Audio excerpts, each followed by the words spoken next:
So yesterday I was having a lot of fear coming up about, of course, the big beautiful bill and what it means for the United States.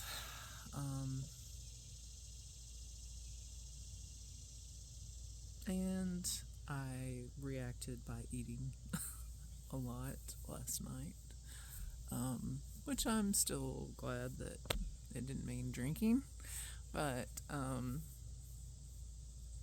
overeating probably isn't the best way to do things either. So, also yesterday morning I was having pain in my toe at some point. And so out of the Metaphysical Anatomy Book, I'm going to read what it means to be having toe pain. And it was the big toe.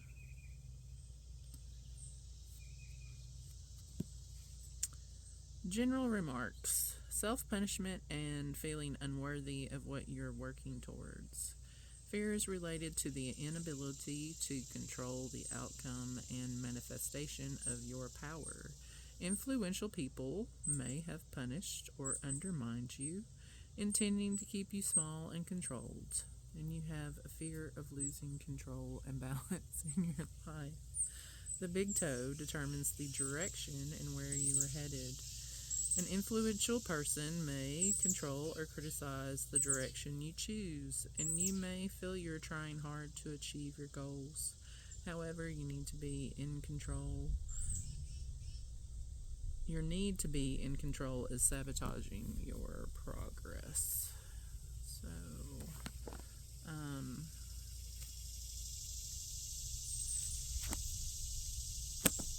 anyway, that's very interesting.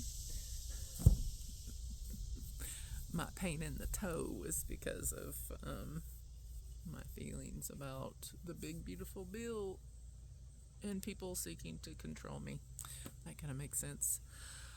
I have not been doing my eye exercises on a regular basis, which is a shame because I have the beginning of cataracts. That's another thing that I can look up real quick. Cataracts. See if they're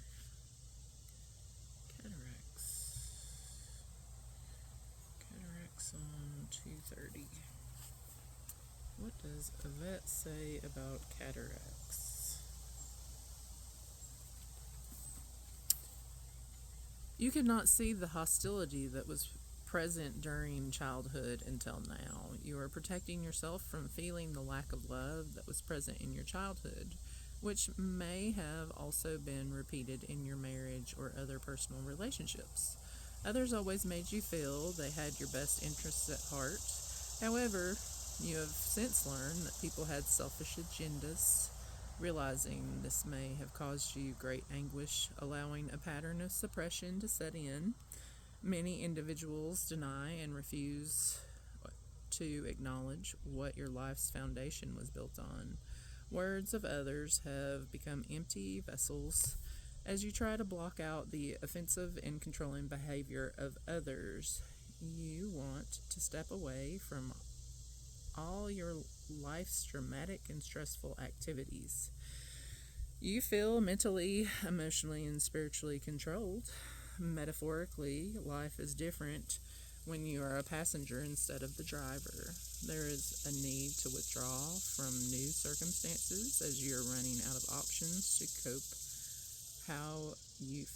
with how you feel. You often feel too tired to understand what others want, and you have difficulty relating to people as you feel you experience life differently from others.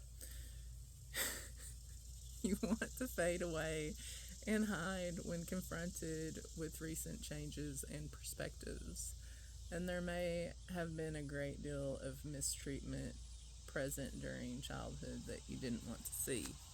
Recent circumstances and unrelated trauma triggered old childhood trauma. Reflective questions for cataracts. Trauma could be related to feeling disappointed by people you trust. How did this make you feel?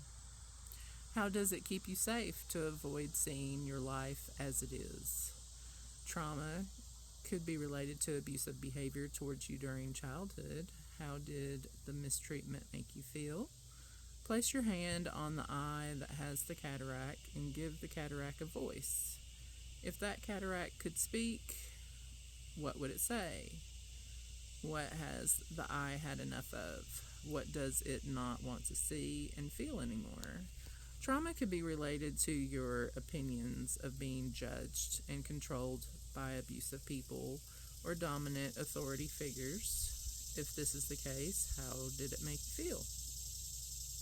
Trauma could be related to feeling unprotected. Who failed to protect you? How did that make you feel? Changes in your body that took place fast, resulting in feeling out of control and wanting to disassociate. Explore further possibilities. Is there a feeling of hopelessness or wanting to give up? If yes, then why? Give up on what? Why? How does it make you feel? Consider why you might obstruct your vision and ability to see your own truth, and explore further possibilities. All right.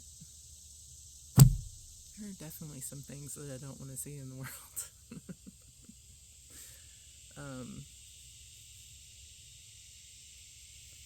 Anyway, let's do some eye exercises.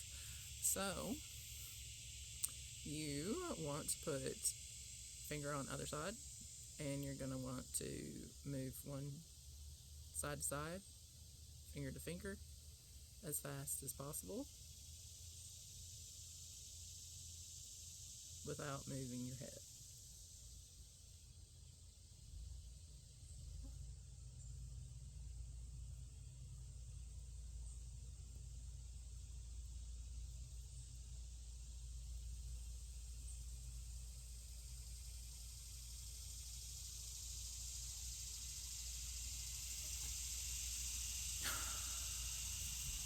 You also want to, we're going to put a finger, a pencil, whatever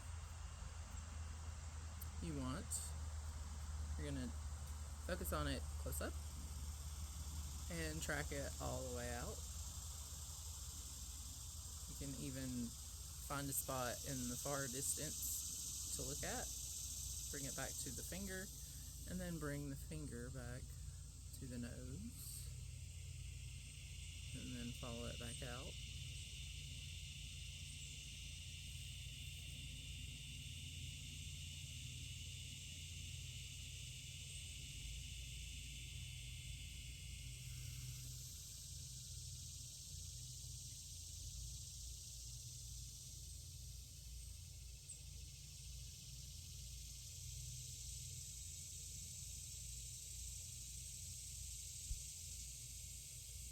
That's 4.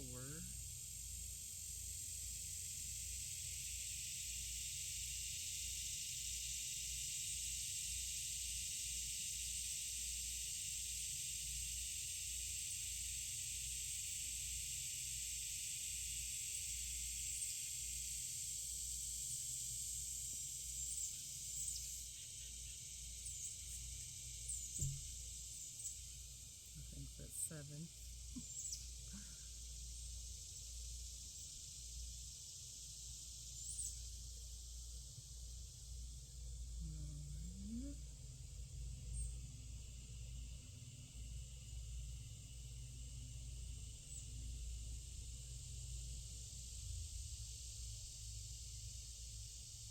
And we'll call that 10. So that's 1, 2, and then we're going to do this one. We're going to hold your thumb out about, 6 inches in front of your nose, and we're moving our head to the right while we stare at our thumb, keeping our eyes on the thumb. Close your eyes and return back to center and open your eyes. And if you don't end up centered on your thumb, just keep doing the exercises, and eventually your vestibular system will correct itself. So we're going to stare at the thumb and turn our head to the right. That's 2. Close your eyes. Come back to center. Open your eyes. Turn your head to the right. Keeping your eye on your thumb. Close your eyes. Come back to center. I believe we're on 4. Open your eyes. Turn your head to the right. Close your eyes. Come back to center. 5. Turn your head to the right. Close your eyes. Come back to center. 6. Turn your head to the right. Looking at your thumb. Close your eyes. Come back to center. 7. Turn your head to the right. Close your eyes. Come back to center. 8. Turn your head to the right. Close your eyes. Go back to center. 9. Turn your head to the right. Close your eyes. Come back to center. 9.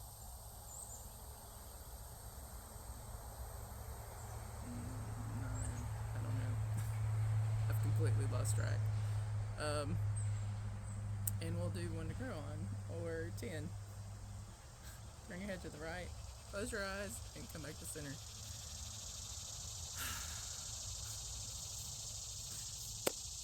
I once had a boyfriend that he said that he counted everything, and I did not understand that, and I still really don't understand that, because I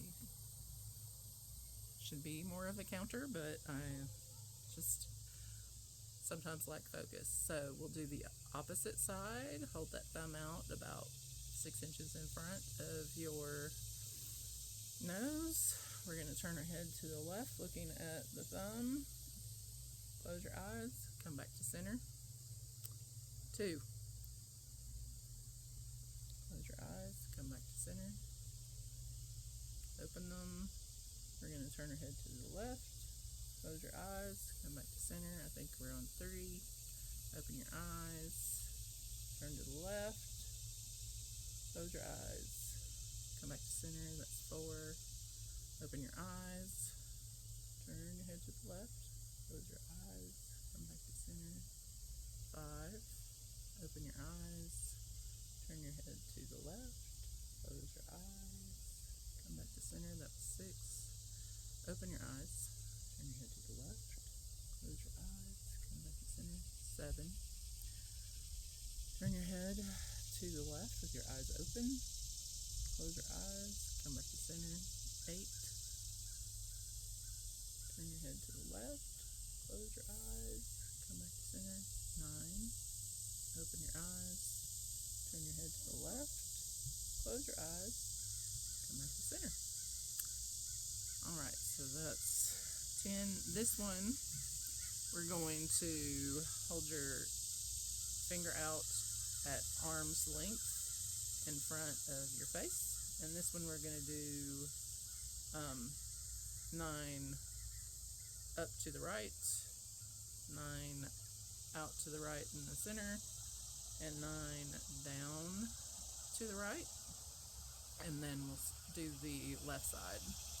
And you're going to track it with your eyes this time, not turning your head. You want to keep your nose centered in the center. So, 1, 2, 3,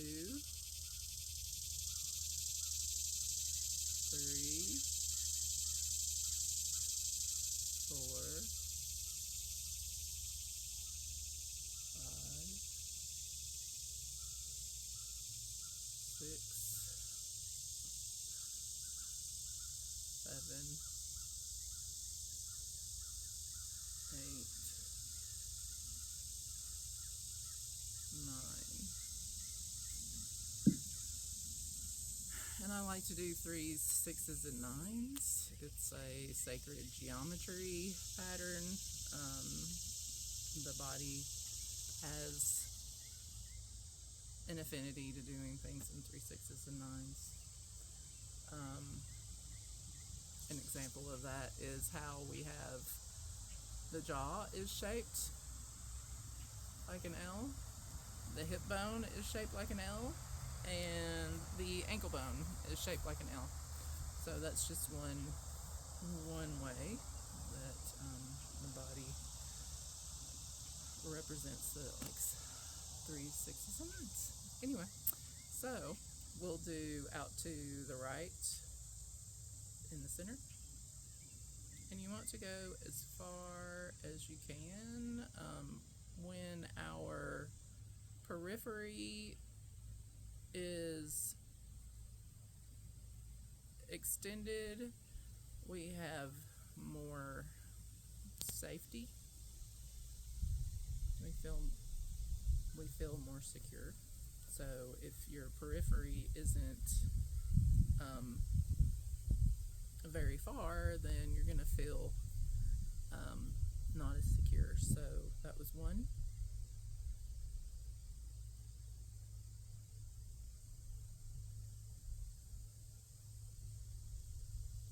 2.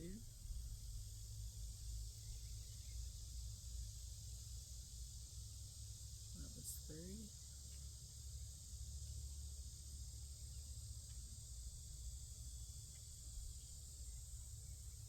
That was 4.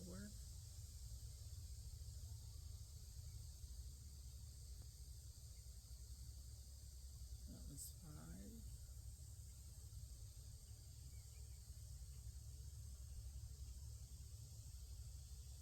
6.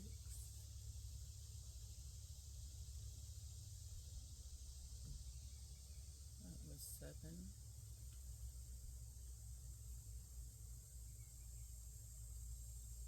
8.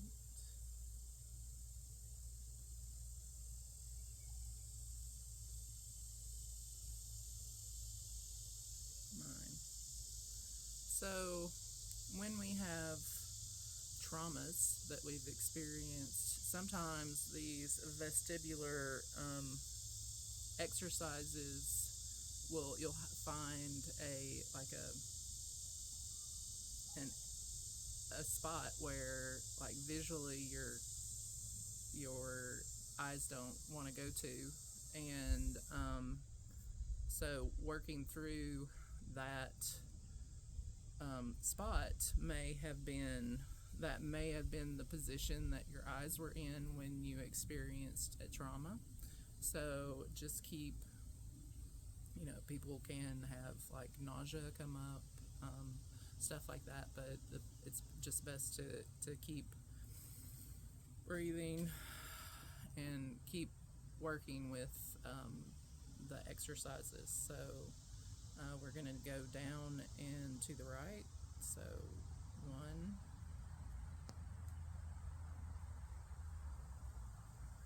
And just try to track your finger the whole time. 2.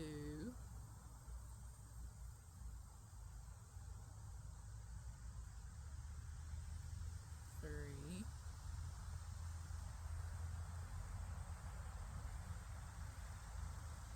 4.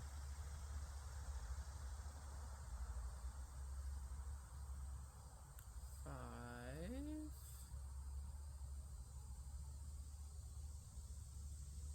6.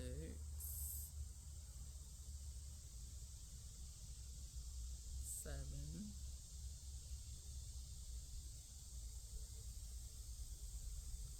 8.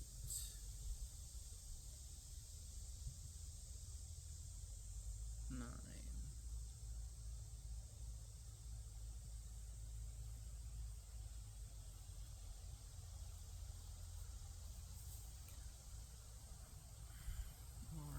So we'll do the left side. So we're going to go up and to the left for 9. So we're going to follow this part. This is a weird feeling.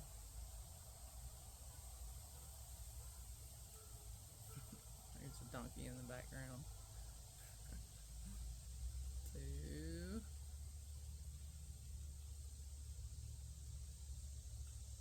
3. That was funny. Birds took off and flew the same direction that my finger was going. 4.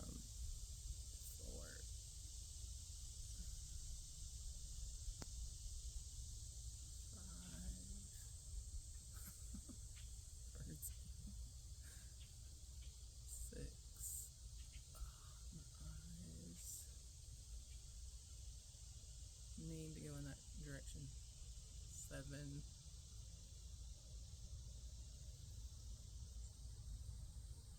8.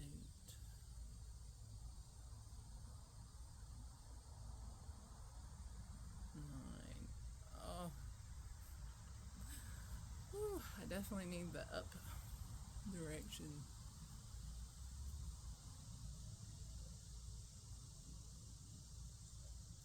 Pulling down on my fascia because it feels good. Doing a chin jut.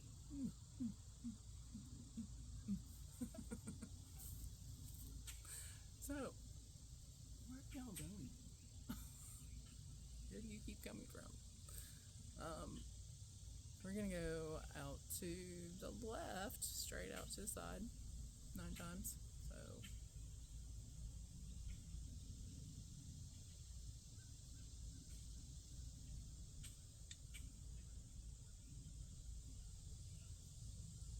2,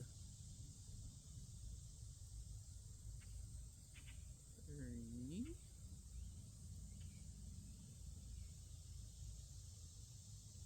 4, 5, 6,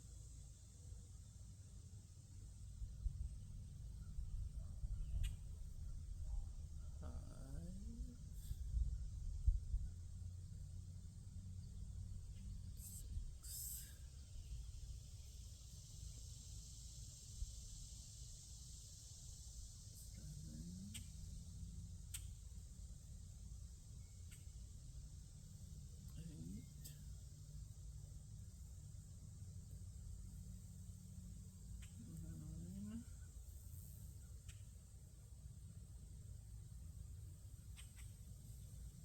9, and 1 to grow on. And now we'll go down and to the left. So, 1,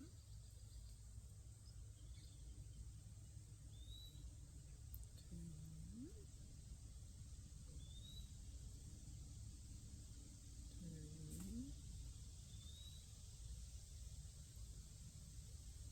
4,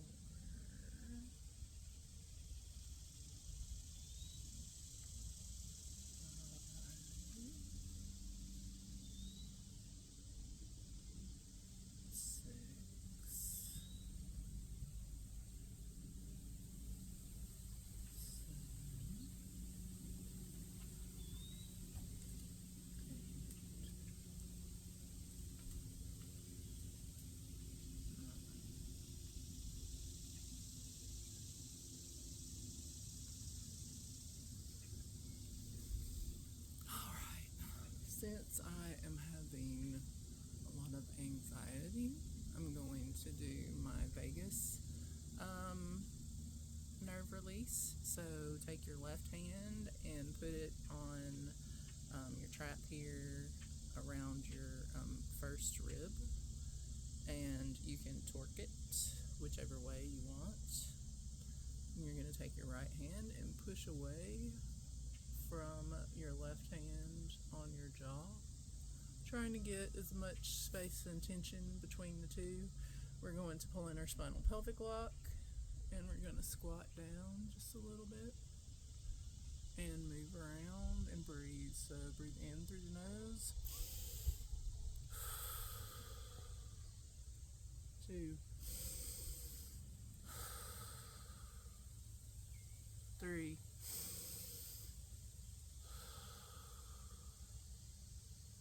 4,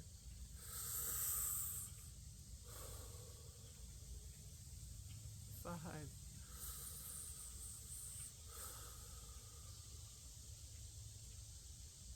6.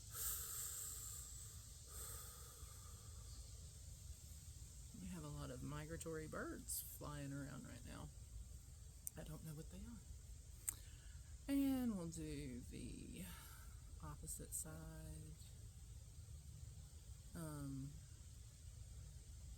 We'll take our right hand and trap the fascia on the trap right there at the first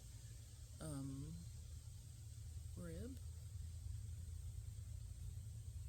Here comes some motorcycles, so hopefully it won't be too noisy. We're going to take our left hand and push away on our jawline, trying to create as much tension between and space between these two hands as possible. Pulling your spinal pelvic lock and squat and breathe in through the mouth and move around. 2,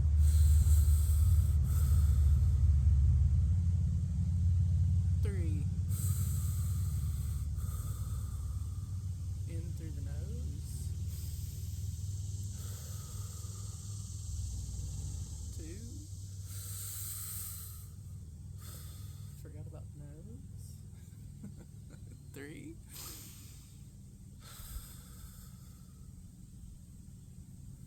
and since we are trying to calm our nervous system and get into the parasympathetic rest and relax,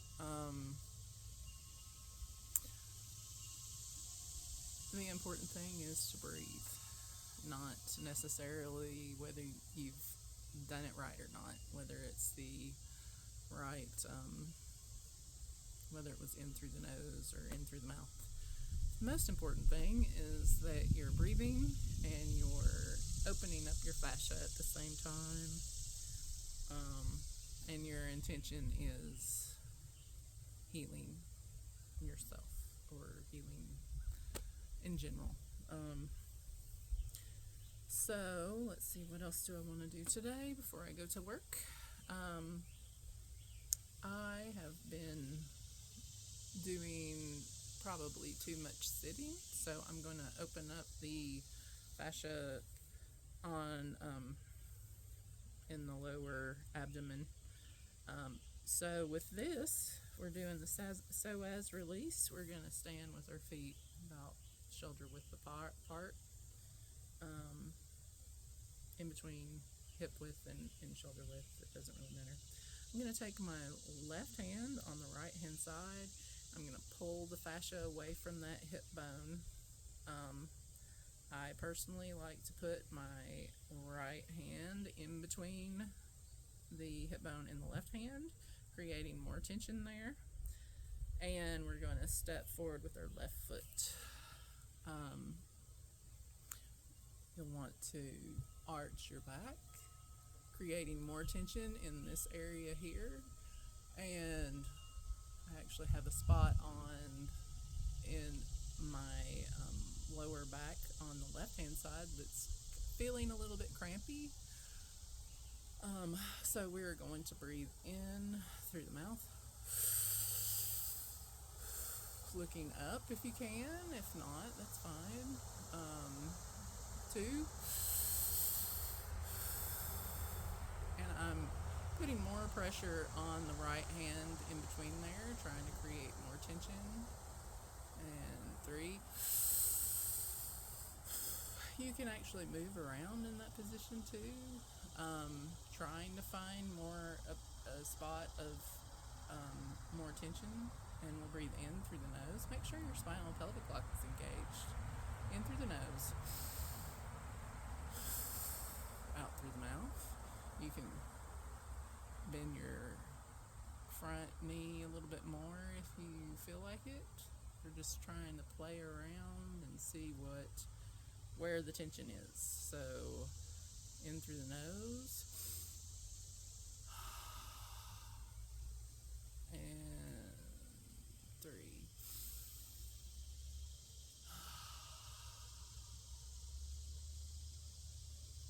The vagus nerve really likes humming and singing, and if you want to get out of stress.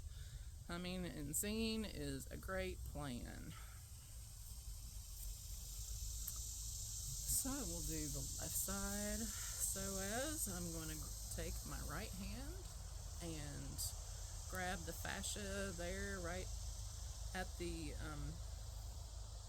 hip bone. You're going to pull it towards your belly button as tight as you can.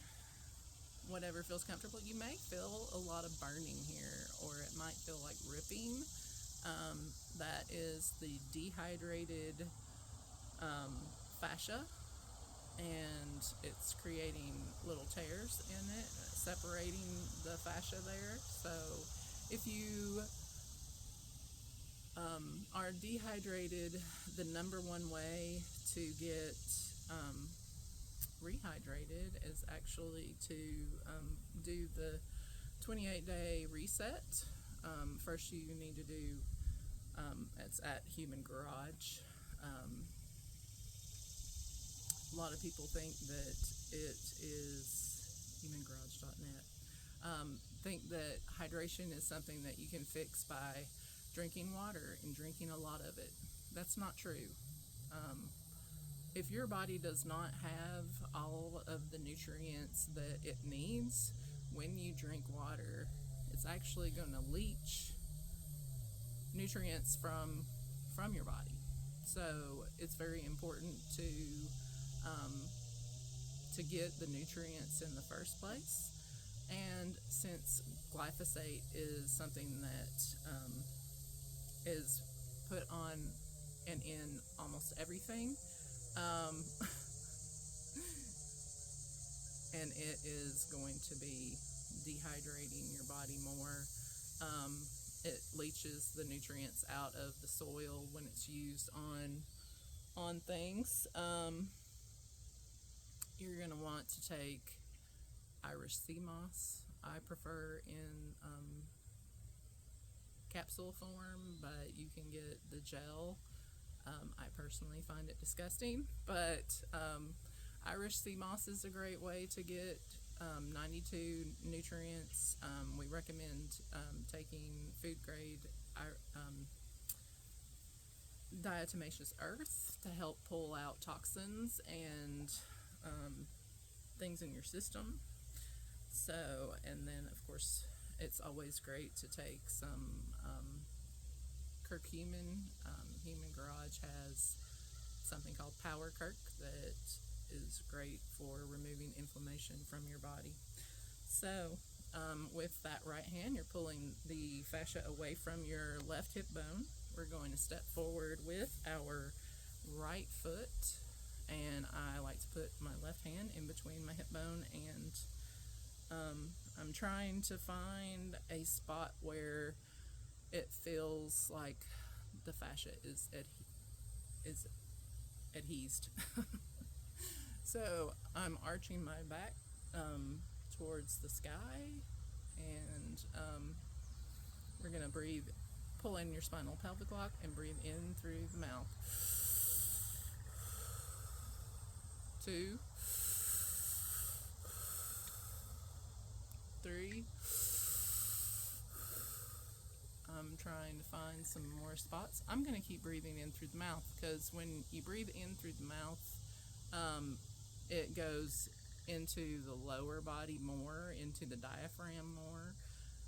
And since we're trying to break up the adhesions in our lower belly, I recommend breathing in through the mouth. I know I didn't do that last time, but that's fine. So we'll breathe in 4, 5, 6,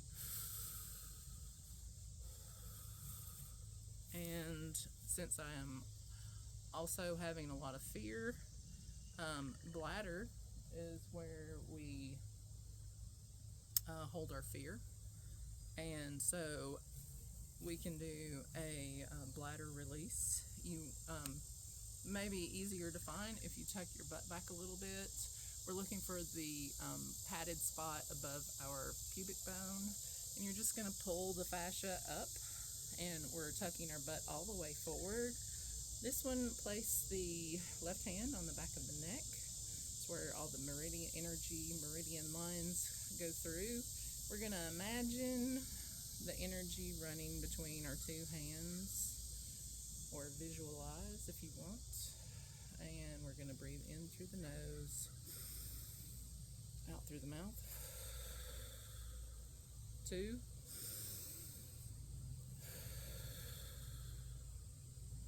3. And in through the mouth. 2. 3.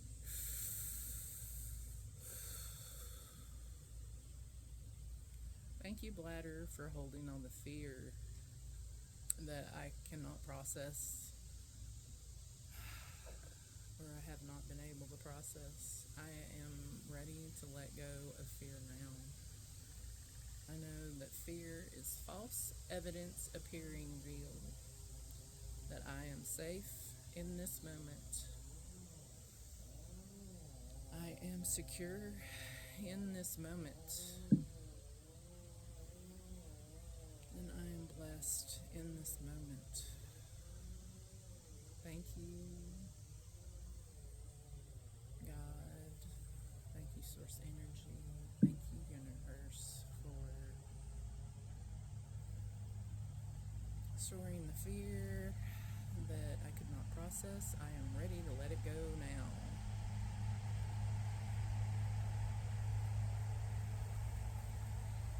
So when we do the psoas release, that is you're likely to notice a lot of your overthinking. Your mind can calm down during that whole process.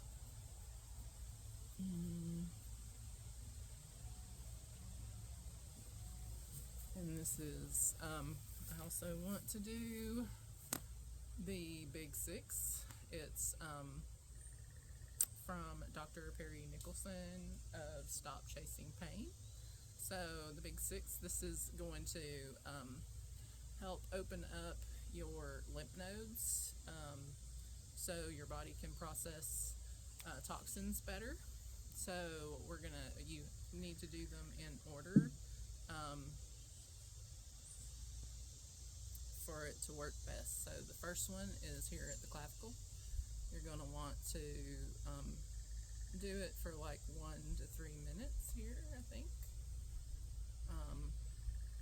You can also rub it around in circles, just as long as you're moving this area. So this is the first one you want to do.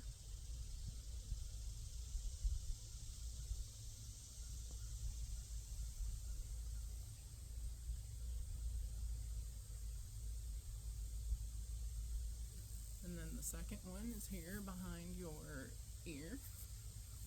So rub it around in circles for a little while. Change the direction.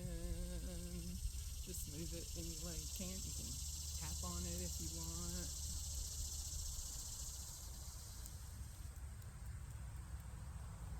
And I personally like to bring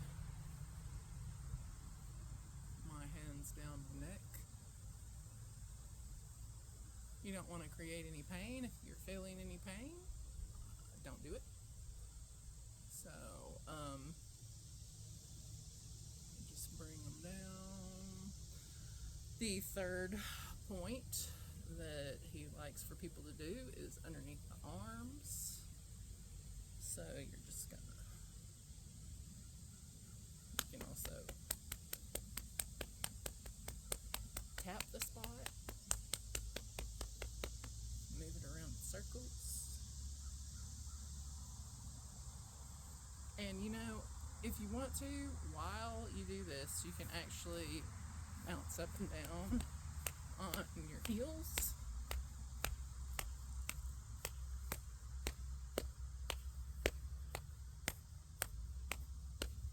Do the other side.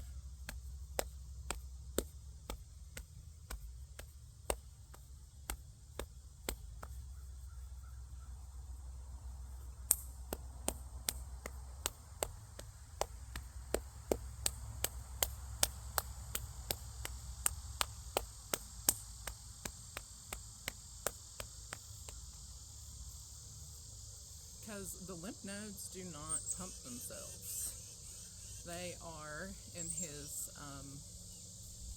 words, they are the toilets of our body, and they do not flush themselves. So this is something that you can do to help plunge your lymph nodes. So you have a lot of lymph nodes in your belly, because the first things that develop in a fetus are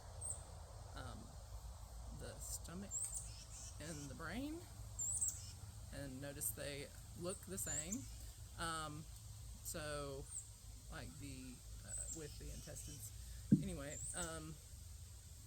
And really, until the fetus is more developed, you don't know which one is which. So our stomach is thought to be actually more of a decision maker than our brains are. And it's very important for them to get the lymph nodes in this area to flush, basically. So you can bounce up and down on your heels like this while you're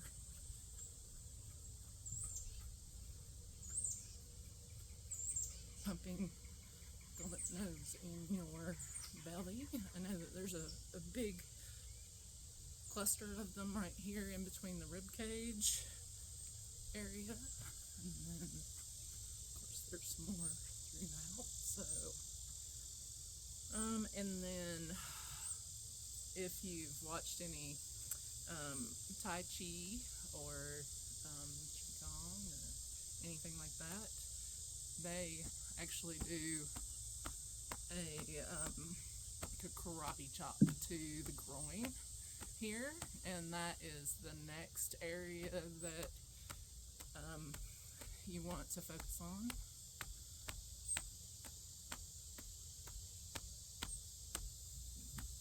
You can do the bouncing. Every time you bounce up and down, it opens and closes a lymph node. So even if you don't like running, bouncing up and down is great for your lymph nodes. And then the last of the big six is behind the knees, which is also a point that the Tai Chi and Qigong like to tap.